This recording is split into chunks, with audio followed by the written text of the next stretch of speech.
He said shirk will one day attack you. But be difficult to recognize it. How difficult?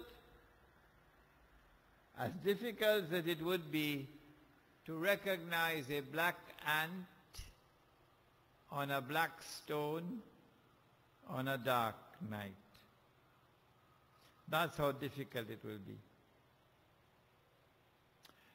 Who can recognize a black ant on a black stone on a dark night? You could have a PhD from UWI, it make no difference. The only one who can recognize a black ant on a black stone on a dark night is the one who have light to see. But this light doesn't come from a torchlight. This light comes from Allah, called Noor. And only if Allah gives Noor to you, only then will you be able to see. Otherwise you have eyes but you can't see. You have ears but you can't hear. You have hearts but you don't understand. You're just like cattle, says the Quran. Are we living today in a world in which we are enveloped by shirk all around? In which we have been embraced by shirk everywhere? And we are in shirk and yet singing qasida in praise of the Prophet ﷺ. That's the question I ask. Well, let us begin with salat. You cannot perform salat without saying Allahu Akbar every time you move. Every time you move, you have to say Allahu Akbar. Huh? Can you perform salat without saying Allahu Akbar? No. What does Allahu Akbar mean? Huh? Allahu Akbar means Allah is supreme. Allah is sovereign. Allah is supreme. Allah's authority is supreme authority. Allah's law is supreme law. That is Allahu Akbar.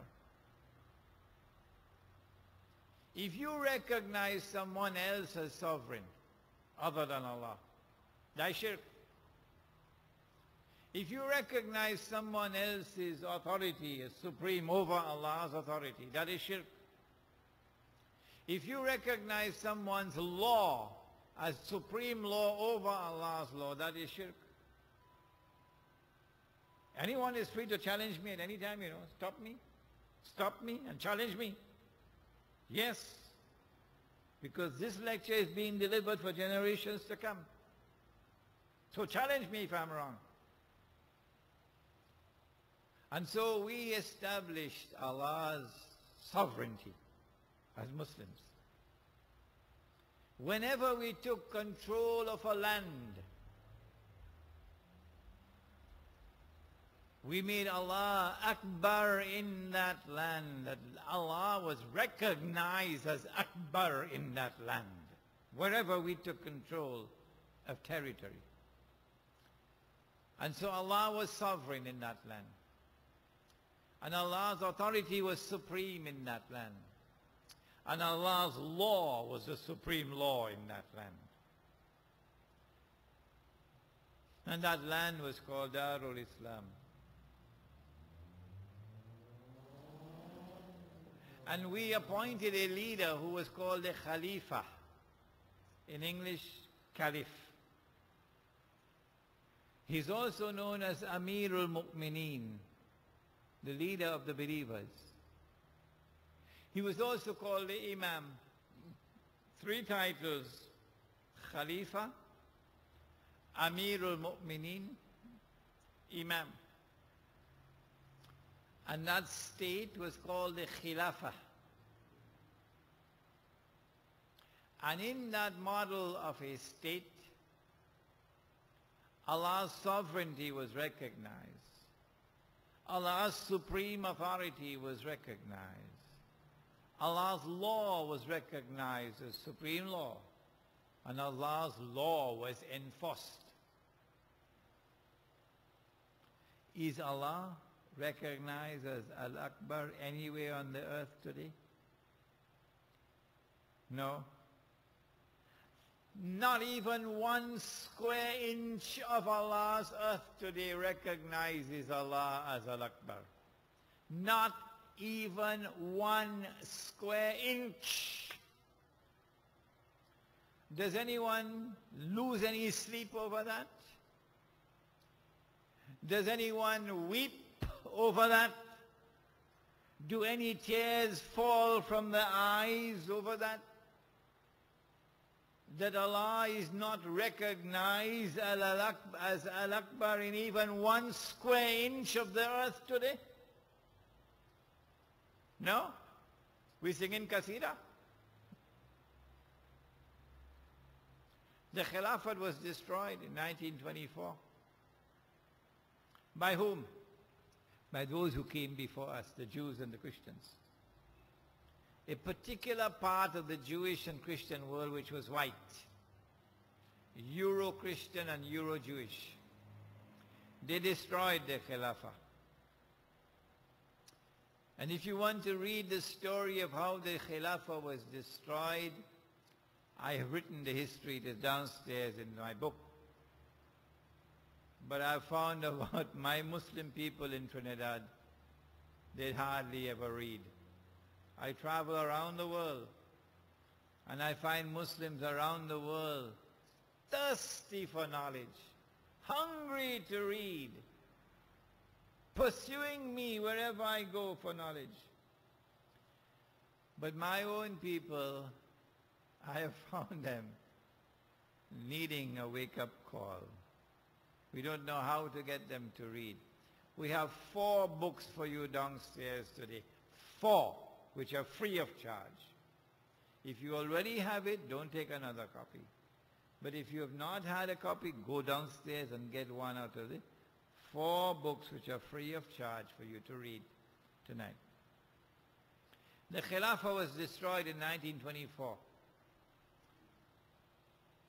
What was it that replaced the Khilafah? Something that came from those who came before us, the Jews and Christians. What is it called? It is called the modern secular state. What is the modern secular state? The modern secular state is shirk with capital letters. The modern secular state says we do not recognize Allah as Al-Akbar. No. The state is Al-Akbar, not Allah. Sovereignty belongs to the state, not Allah. Supreme authority resides with the state, not with Allah. And the highest law is the law of the state, not Allah's law. Is that shirk? Allah could make it haram, but the state can make it halal. Like they made gambling halal in this country. The P&M in the 1960s, I remember I was a boy growing up, and they passed legislation in this country to make lottery halal. And then they start the national lottery in the 60s. And we had some Muslim ministers of government, and they say, we ain't voting on that. We abstaining. My question is, if this government of which you are a part makes halal what Allah made haram by legalizing lottery, legalizing gambling, for example, is that shirk? And by continuing to be a part of that government and supporting that government and voting for that party, would you be entering into shirk? That is my question. If you differ with me tonight, stand up and say so. Challenge me if you do, if you wish. I go to Surah At-Tawbah, in which Allah subhanahu wa ta'ala